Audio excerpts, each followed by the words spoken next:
जय हिंद दोस्तों, कैसे हैं आप लोग। आज की वीडियो में हमारे पास है यूपी बोर्ड क्लास 12 के सामान्य हिंदी के 2022 के बोर्ड एग्जाम का पेपर। और आज की वीडियो में हम इस पूरे पेपर को हल करेंगे और आपको बताएंगे कैसे आपको आपकी बोर्ड परीक्षा में लिखना है। सारे क्वेश्चंस के आंसर लिखे हुए आपको मिलेंगे और कैसे आप 2023 में या आने वाली बोर्ड परीक्षा में आपको कैसे लिखना है वो भी आपको इसी वीडियो में पता चलेगा। जिस तरह से हमने लिखा है अगर उस तरह से आप भी लिखते हैं तो पूरे नंबर मिलेंगे, और अगर आपको नहीं भी आ रहा है कुछ क्वेश्चंस के आंसर तो उसे कैसे लिखना है वो भी हम इस वीडियो में डिस्कस करेंगे। चलिए देखते हैं। सबसे पहला क्वेश्चन है हमारा, साहित्य सहचर के लेखक हैं। ठीक है, साहित्य सहचर के लेखक हैं तो इसका राइट आंसर है हजारी प्रसाद द्विवेदी। ये पहला है, पहले का है क्वेश्चन और इसका आंसर है दूसरा। तो इसको आपको पेपर में कैसे लिखना है ये हम देखते हैं। तो हम देखेंगे कैसे लिखना है। अभी हमने क्या किया, हमने क्वेश्चन देखा प्रश्नोत्तरांक 1 का। ठीक है, ये हमारा प्रश्नोत्तरांक नंबर 1 और 1 का वाला क्वेश्चन हमने हल किया। तो हमने ऊपर लिख दिया प्रश्नोत्तरांक नंबर 1 और इस साइड में हम जो क्वेश्चन लिख रहे हैं इस साइड में उसको नंबर डाल देंगे। जैसे हमने का वाला क्वेश्चन हल किया तो हमने लिख दिया का, और इसमें कौन सा ऑप्शन सही है, हजारी प्रसाद द्विवेदी। तो हमने सिंपल सा यहाँ पर लिख दिया हजारी प्रसाद द्विवेदी। जैसे अगला क्वेश्चन देखेंगे 1 का खा, तो ये है बालकृष्ण भट्ट द्वारा संपादित पत्रिका है। तो राइट आंसर आपका होता है हिंदी प्रदीप। हिंदी प्रदीप क्या है, बालकृष्ण भट्ट द्वारा संपादित पत्रिका है। तो ये है हमारा प्रश्नोत्तरांक 1 का खा। तो हमने एक बार यहाँ पर प्रश्नोत्तरांक नंबर 1 डाल दिया है। अब का खा गा घा जितने भी हमें लिखना है हम सभी को ऐसे लिखते चले जाएंगे। तो हमने लिख दिया खा हिंदी प्रदीप। गा वाले का है प्रथम मौलिक उपन्यास है, परीक्षा गुरु है, सबको मालूम है परीक्षा गुरु, हमने लिख दिया गा डालकर।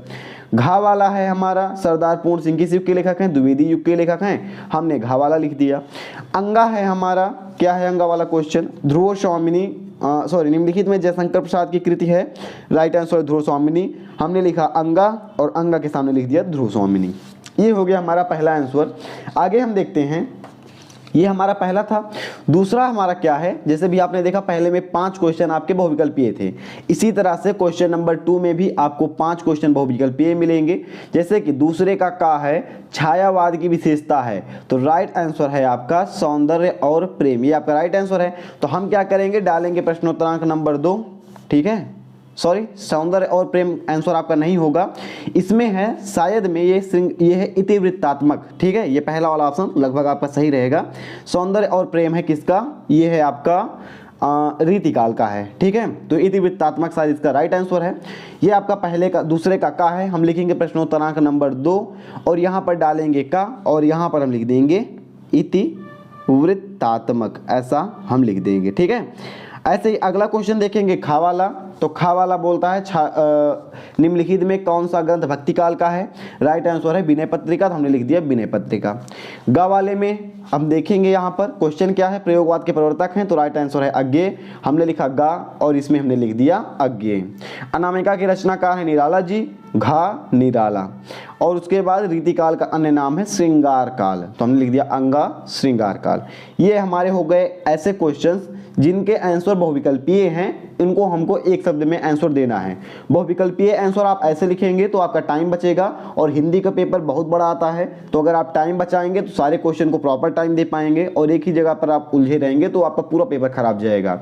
हिंदी का पेपर मतलब आपको 95 नंबर तक आप कोशिश कीजिए कि आपका आ जाए, क्योंकि हिंदी के पेपर में नंबर्स बहुत ज़्यादा मिलते हैं, लेकिन आप सारे क्वेश्चन को अटेंड करते हैं तब।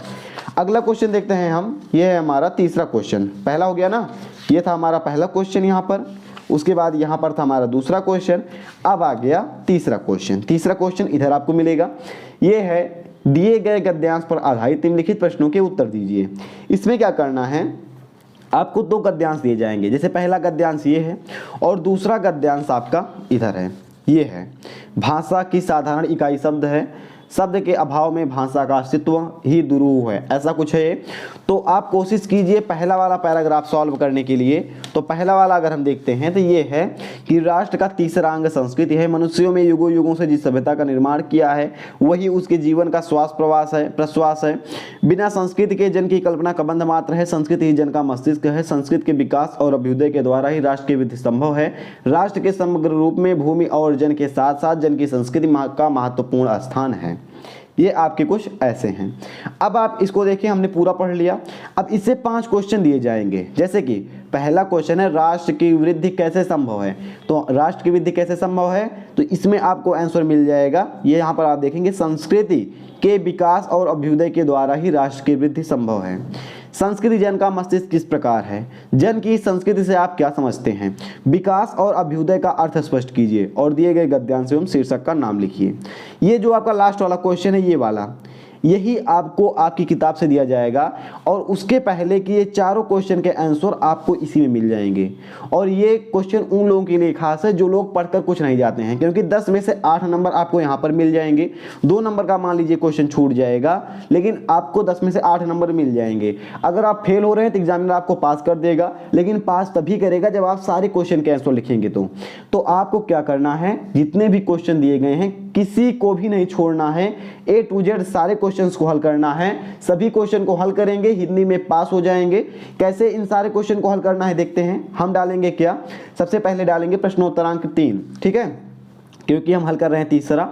अब हम पहला पैराग्राफ हल कर रहे हैं, तो हम डालेंगे संकेत, और संकेत में पैराग्राफ के शुरुआत के 2 शब्द और अंत के 2 शब्द, इन दोनों चीजों को हम लिख देंगे। तो हमने क्या किया, संकेत डाला, संकेत में शुरुआत के 2 शब्द हम राष्ट्र का हमने लिख दिया और अंत के 2 शब्द महत्वपूर्ण स्थान है ऐसा लिख दिया। अब एग्जामिनर को पता चल गया कि हम पहले का आंसर दे रहे हैं। अब हम आएंगे किस पर, प्रश्नोत्तरांक नंबर 3 का पर, यानी 3 के पहले पर। प्रश्नोत्तरांक 3 डालकर संकेत डालना है, फिर जितने क्वेश्चन आपसे पूछे गए हैं सभी के आंसर देना है। तो हमने डाला प्रश्नोत्तरांक 3 का पहला, हमने पहले का आंसर दे दिया कि संस्कृत के विकास और अभ्युदय के द्वारा ही राष्ट्र की वृद्धि संभव है। पहले का आंसर आपका कंप्लीट हो गया। इसके बाद हम आए दूसरे पर, हमने डाला प्रश्नोत्तरांक नंबर 2, तीसरे का दूसरा, और इसका जो आंसर पैराग्राफ में दिया है हमने समझकर उसको पूरा लिख दिया कि संस्कृत जन का मस्तिष्क है, क्योंकि जिस प्रकार बिना मस्तिष्क के जन की संभावना नहीं की जा सकती है, उसी प्रकार बिना संस्कृत के भी जन की संकल्पना नहीं की जा सकती है, इसीलिए संस्कृति जन का मस्तिष्क है। तीसरे का तीसरा भी हमने कर दिया। कैसे किया, यहां पर हम देखेंगे। ये भी जो इसमें पूछा गया है हमने लिख दिया कि मनुष्यों में युगों युगों से जिस सभ्यता का निर्माण किया है वही जन की संस्कृति है। मनुष्यों ने युगों युगों से जिस सभ्यता का निर्माण किया है वही संस्कृति है। चौथा क्वेश्चन था हमारा कि विकास और अभ्युदय का अर्थ स्पष्ट कीजिए। हमने यहाँ पर देखिए इतना बड़ा सा अर्थ लिख दिया। अर्थ हमारा सही है। आपको क्या करना है, इसको पढ़कर जो पैराग्राफ दिया गया है, जो आपको समझ में आ रहा है, कुछ भी सही है गलत है इससे नहीं मतलब है, लेकिन पैराग्राफ में जो आपको समझ में आ रहा है इसको पूरा पढ़ना है 1 से 2 बार। पढ़ने के बाद 5 क्वेश्चन को आपको आंसर करना है, सही या गलत कुछ करना है लेकिन 5 का आंसर करना है। 8 नंबर आपको मिल जाएंगे, लेकिन अगर आप आंसर करेंगे तब, ठीक है। अगला क्वेश्चन देखते हैं। 5वां दिए गए शीर्षक, गद्यांश के शीर्षक एवं लेखक का नाम लिखिए। तो हमने क्या किया, लिख दिया कि प्रस्तुत गद्यांश के शीर्षक का नाम राष्ट्र का स्वरूप है एवं इसके लेखक वासुदेव शरण अग्रवाल जी हैं। 5वां क्वेश्चन हमारा पूरा हो गया और 5 क्वेश्चन का आंसर लिखने पर हमें मिल गए 10 नंबर एक ही जगह से। 33 नंबर पासिंग मार्क्स होते हैं, 10 नंबर हमें को यहीं से मिल गए। और यहाँ पर क्या करना था, कुछ नहीं करना था, इसको पूरे पैराग्राफ को पढ़ना था और आंसर देना था। अगला क्वेश्चन देखेंगे हम, चौथा क्वेश्चन है यहाँ पर। जब भी आपने गद्यांश देखा, ये एक पद्यांश है, इसमें एक कविता दी गई है। कविता को पढ़ेंगे, पढ़ने के बाद इसमें भी 5 क्वेश्चन पूछे जाएंगे और इन 5 क्वेश्चन को आपको आंसर करना है। लास्ट में बोलेगा कि आपको पाठ का शीर्षक का नाम बताइए और इसके कवि का नाम बताइए। ये 2 नंबर ऐसे रहेंगे जो कि आपके पाठ के शीर्षक और कवि के नाम, इसको आपको याद करने पड़ेंगे। जैसे भी आपने पहला वाला क्वेश्चन देखा उसी तरह से चारों क्वेश्चन के आंसर, यहाँ पर एक क्वेश्चन दिया गया है, ये है पहला क्वेश्चन, ये है और 3 क्वेश्चन ये हैं। चारों क्वेश्चन के आंसर आपको इसी कविता में मिल जाएंगे। 2 से 3 बार कविता को पढ़िएगा, चारों क्वेश्चन का आंसर कीजिएगा। जो समझ में आ रहा है आपके, गलत या सही जो भी समझ में आ रहा है उसको आप आंसर करेंगे। आपको इसमें 10 में से 8 नंबर इसमें भी मिल जाएगा, लेकिन आंसर करेंगे तब। आंसर लिखना कैसे है, प्रश्नोत्तरांक नंबर हम 4 हल कर रहे हैं, तो हमने डाला प्रश्नोत्तरांक 4, संकेत डाला, आगे के 2 शब्द पीछे के 2 शब्द हमने लिख दिए यहाँ पर। उसके बाद हमने डाला प्रश्नोत्तरांक 4 का पहला। ये क्वेश्चन है हमारा, तपस्वी संबोधन किसके लिए किया गया है? ये पहला क्वेश्चन है, तो हमने पहले क्वेश्चन का आंसर किया कि सब तपस्वी संबोधन मनु के लिए किया गया है। ये सारे क्वेश्चन के आंसर आपको इसी में मिलेंगे, अच्छे से पढ़ेंगे तो आपको आंसर सारे मिल जाएंगे। इसके बाद क्या है, चौथे का दूसरा क्वेश्चन है, ये है आह शब्द किस भाव को व्यक्त करता है? तो आह शब्द मनु की हताशा एवं मानसिक कष्ट को व्यक्त करता है, या आह शब्द से मनु की हताशा और मानसिक कष्ट को व्यक्त किया गया है। इसी तरह जितने क्वेश्चन इसमें पूछे गए हैं सारे क्वेश्चन के आंसर हमने इसमें दे दिए हैं। तीसरे क्वेश्चन का आंसर है दुख की रात्रि और सुख को नवल प्रभात इसलिए कहा गया है क्योंकि रात के अंधेरे में मनुष्य को कुछ नहीं दिखाई देता, जिससे लक्ष्य सामने होते हुए भी वह उसे नहीं पा सकता है। इसके विपरीत दिन के उजाले में दूर का लक्ष्य भी स्पष्ट दिखाई देता है। इसीलिए इसीलिए क्या कहा गया है, दुख को रात्रि और सुख को नवल प्रभात कहा गया है। चौथा क्वेश्चन आपसे पूछा गया है इसमें, एक पर्दा या झीना नील का भाव स्पष्ट कीजिए। इसको पढ़ेंगे, मैं बार बार बोल रहा हूं, कोई भी आपको आंसर इसमें लग रहा है आप आंसर जरूर दीजिए, नंबर आपको मिलेंगे, लेकिन आंसर देंगे तो।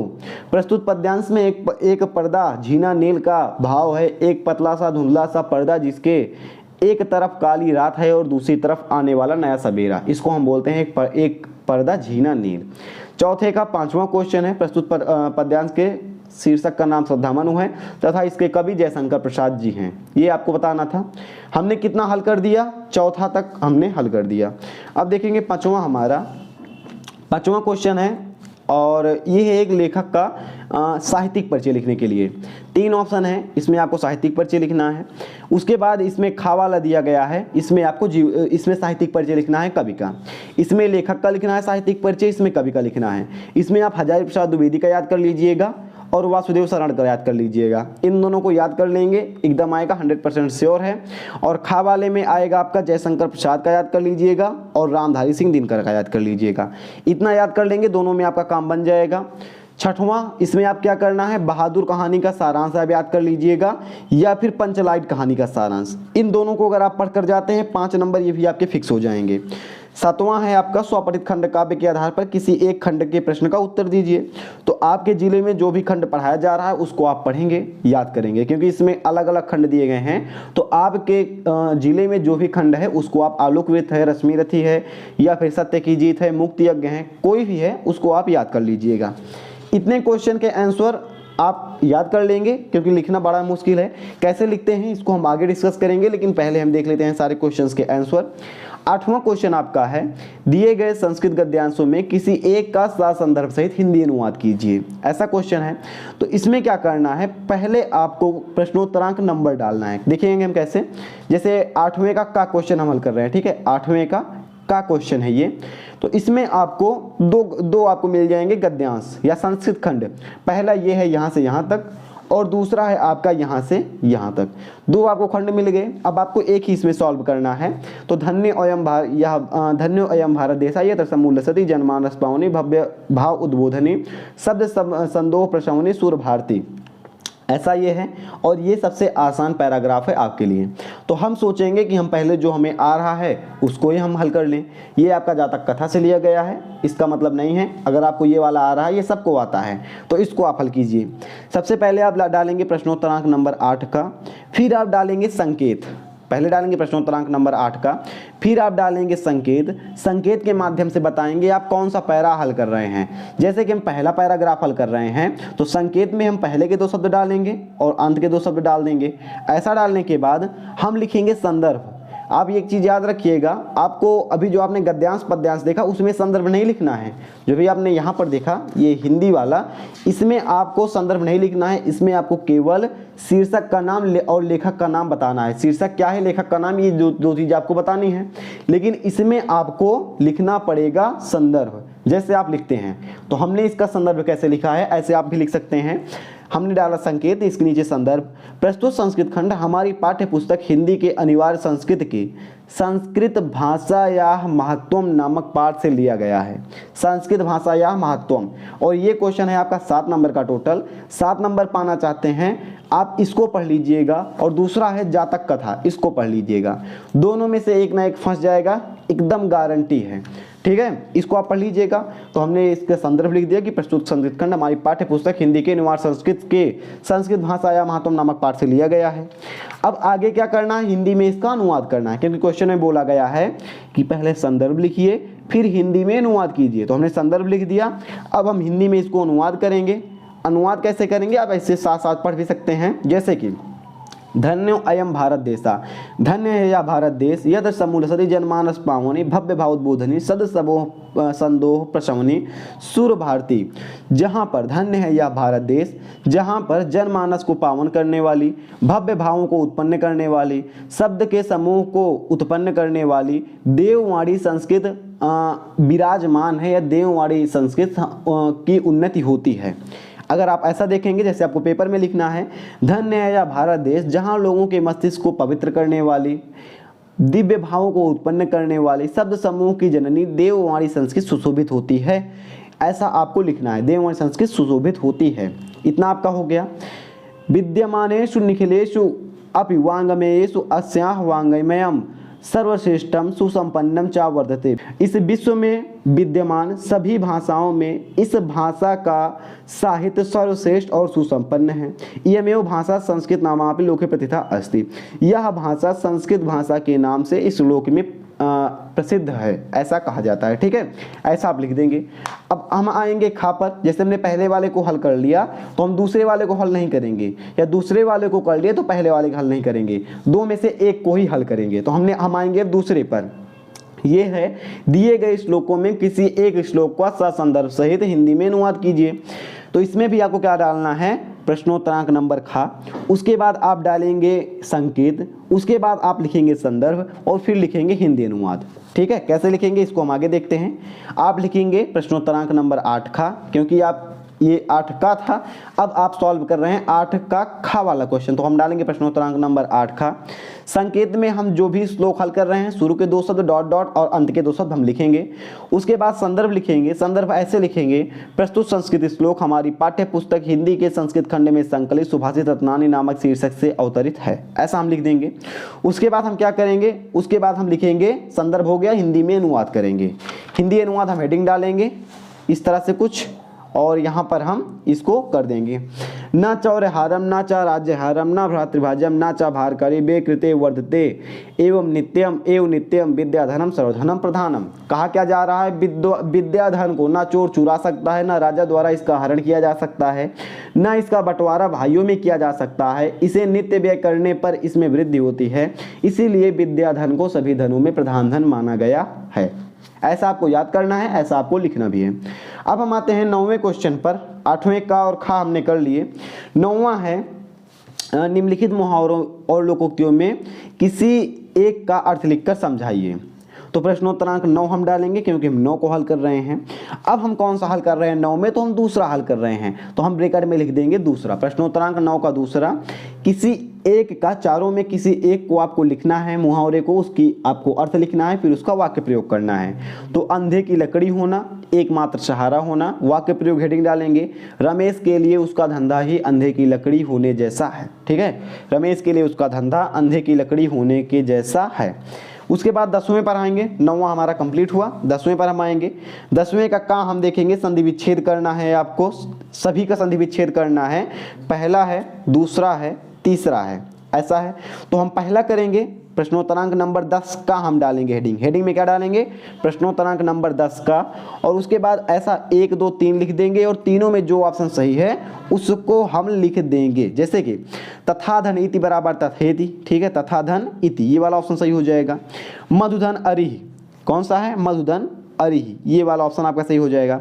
हरीश धन शेते, हरीश हरीश हरीश, जहां तक है ये वाला ऑप्शन आपका सही होगा। ठीक है, हरीश धन शेते, तो हरीश शेते हो जाएगा, ये वाला ऑप्शन आपका सही होना चाहिए इसमें। तो ऐसा आप लिख देंगे तीनों में। अगला हम देखते हैं, अगला क्वेश्चन हमारा है कि निम्नलिखित में विभक्ति और वचन आपको बताना है दोनों में। तो आप डालेंगे प्रश्नोत्तरांक नंबर 10 खा, और जैसे भी आपने पिछले वाले क्वेश्चन को हल किया वैसे आपको इसको हल करना है। ऐसे आप देख रहे हैं ना, ऐसे आपको इसको हल कर देना है। 11वां क्वेश्चन हम देखेंगे। तो 11वें क्वेश्चन में बोला गया है कि अर्थ लिखना है और इनमें आपको सही अर्थ बताना है। जैसे कि अंश, अंश का मतलब क्या होता है, तो अंश, अंश का मतलब होता है कंधा, और हिस्सा, हिस्सा क्या है, आप इस अंश का मतलब पता है हिस्सा, इस अंश का मतलब पता चल जाएगा, तो सा वाला ऑप्शन आपका सही हो जाएगा। ये का वाला था। प्रश्नोत्तरांक नंबर 11 का इसमें 2 क्वेश्चन दिए गए हैं, तो आप डालेंगे प्रश्नोत्तरांक नंबर 11 का। इसके बाद पहला क्वेश्चन सॉल्व करेंगे, फिर दूसरा। पहले का सा वाला ऑप्शन सही है तो आप पहले का सा लिखेंगे। दूसरे का आपका कौन सा ऑप्शन सही है, दूसरे का सही है बात, वात मतलब होता है आपका बातें और हवा, वात मतलब हवा होता है ना, वात, और बात मतलब बातें होता है, तो ये वाला ऑप्शन आपका सही हो जाएगा। तो आप दूसरे का आ वाला ऑप्शन सही कर देंगे।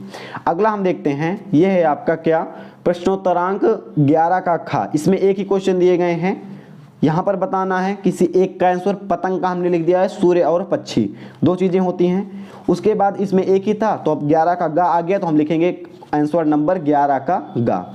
इसमें आपसे कितने 2 क्वेश्चन पूछे गए हैं, तो आप दोनों का आंसर ऐसे लिख देंगे, आबा ऐसा लिख देंगे। जिसका कोई शत्रु पैदा ही ना हो, अजात शत्रु, जो बहुत कुछ जानता हो बहुज्ञ। हम आ जाएंगे अब 11वें के घा पर। यहाँ पर हमें दिया गया है कौन सा है, 11वें का घा। तो घा वाला क्वेश्चन आपका इधर मिल जाएगा, और निम्नलिखित में किन्हीं 2 वाक्यों को शुद्ध करके लिखिए। तो हमने क्या किया, मैंने भोजन कर लिया है, पहला शुद्ध किया, मैं भोजन कर लिया हूं, तो इसका हो जाएगा मैंने भोजन कर लिया है। मैं कलम के साथ लिखता हूं, तो के साथ की जगह पर हम लिख देंगे कारक से, मैं कलम से लिखता हूं। आपके 11 का घा वाला क्वेश्चन हो गया। इसके बाद 12 का खा और गा आता है, ये होता है रस, छंद और अलंकार। ये हर बार ये आते हैं और फिक्स आते हैं, इनमें कोई बताने का नहीं है। और उसके बाद अंत में आपसे पूछा जाता है 13वें क्वेश्चन में, एक आपको दैनिक पत्र संपादक के नाम आपको क्या करना है, एक पत्र लिखना है दैनिक पत्र संपादक के लिए। संपादक के लिए कैसे पत्र लिखते हैं मैं वीडियो में ऑलरेडी डिस्कस किया हुआ है, अगर आप देखना चाहें तो देख सकते हैं। और उसके बाद आपको क्या करना है, बैंक का प्रबंधन आपको ये तैयार करना है। ये आप करेंगे ज़्यादा बढ़िया रहेगा आपके लिए, क्योंकि ये आसान है, संपादक को बहुत ही हार्ड होता है पत्र लिखना। उसके बाद आपका अंतिम क्वेश्चन आ जाएगा, किसी एक पर आपको निबंध लिखना है, ऐसा आप निबंध लिख देंगे और बात खत्म है। निबंध तो हम लिखेंगे नहीं, क्योंकि निबंध आप लिखेंगे कम से कम 9 पेज में, दोनों तरफ का मिलाकर 9 पेज होना चाहिए। इतने में आपको आपके पूरे नंबर मिल जाएंगे।